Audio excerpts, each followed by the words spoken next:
உங்கள கல்யாணம் பண்ணிக்க போற ஒருத்தரோ, இல்ல உங்கள கல்யாணம் பண்ணிக்கிட்ட ஒருத்தரோ, உங்கள 12 வருஷம் ஒரு ரூம்ல அடைச்சு, கொடுமைய அனுபவிக்க வச்சு, உங்கள அடிச்சு சித்திரவதை பண்ணி, அந்த சித்திரவதையிலும் உங்களுக்கு ஒரு 3 குழந்தை பொறந்தா, உங்களுக்கு எப்படி இருக்கும்? இது நிஜமாவே ஒரு பெண்ணுக்கு நடந்திருக்கு.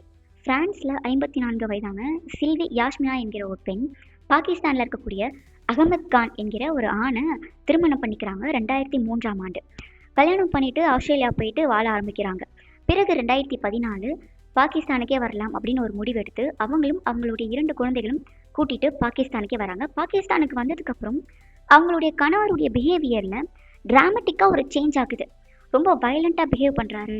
எடுத்ததுக்கெலாம் கோவப்படுற மாதிரி அவருடைய பிஹேவியரே இதுக்கு முன்னாடி பார்த்த மாதிரி இல்லையேன்னு இந்த பெண்ணுக்கு தோணும் போதே அந்த பெண்ணை கைபர் பக்துன்குவா அப்படின்ற ஒரு ஊரில் இருக்கக்கூடிய பாரா என்கிற ஒரு கிராமத்தில் ஒரு சின்னதாக ஒரு ரூமில் இந்த பொண்ணை கூட்டிகிட்டு போகிறாரு. இவங்களுக்கு ஒரே அதிர்ச்சியாக இருக்குது. இவர் கேரக்டரும் சரியில்லை.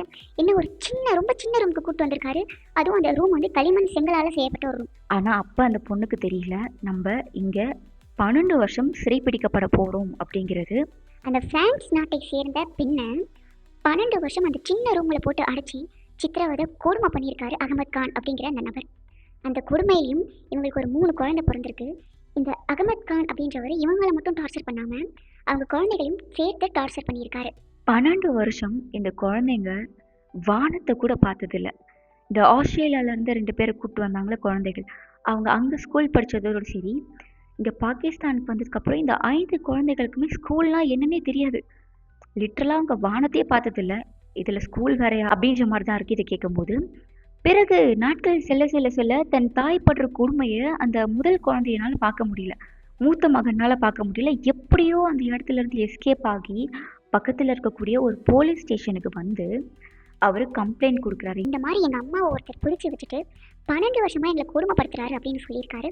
இதை கேட்ட காவல்துறையினர் அதிர்ச்சி அடைஞ்சு அந்த இடத்துக்கு வந்து பார்த்துருக்காங்க. பார்க்கும்போது தான் தெரிஞ்சிருக்கு இவர் சொன்ன எல்லாமே உண்மை அப்படின்றது. லிட்டரலாக அவங்க ஸ்டார்டிங்கில் எப்படி இருந்திருக்காங்க, இப்போ எப்படி இருக்காங்கன்றத பாருங்களேன். இந்த ஆள் எவ்வளோ கொடுமைப்படுத்தி இருந்தா அவங்க இப்படி மாறி இருப்பாங்கல்ல. ஸ்ரீவி யாஸ்மினா என்ன சொல்கிறாங்க அப்படின்னா, கிட்டத்தட்ட 12 வருஷமாக இவர் என்னையும் என் குழந்தைகளையும் தினந்தோறும் கொடுமையும் சித்திரவதையும் பண்ணியிருக்காரு அப்படின்னு. அதை ஊர்ஜிதப்படுத்துகிற மாதிரி இப்போவும் அந்த பெண்ணினுடைய உடம்புலையும் சரி, அந்த குழந்தைகளுடைய உடம்புலையும் சரி காயங்கள் அவ்வளோ இருக்குது. இப்போ இவங்க பெஷாவர் அப்படின்ற இடத்துல இருக்கக்கூடிய ஒரு ஷெல்டரில் இருக்காங்க அப்படின்னு காவல்துறை சார்பாக சொல்லப்படுது. இவங்க பிரான்ஸுக்கு போக வாய்ப்பு இருக்குது அப்படின்னு அவங்க சொல்லியிருக்காங்க. இந்த அகமத் கான்ன்றவங்க எவ்வளோ ஒரு கொடூரனாக இருப்பான். தயவு செஞ்சு இப்போ இருக்க காலகட்டங்களில் யாரையுமே நம்பாதீங்க, யாரையும் நம்பி எங்கேயுமே போகாதீங்க.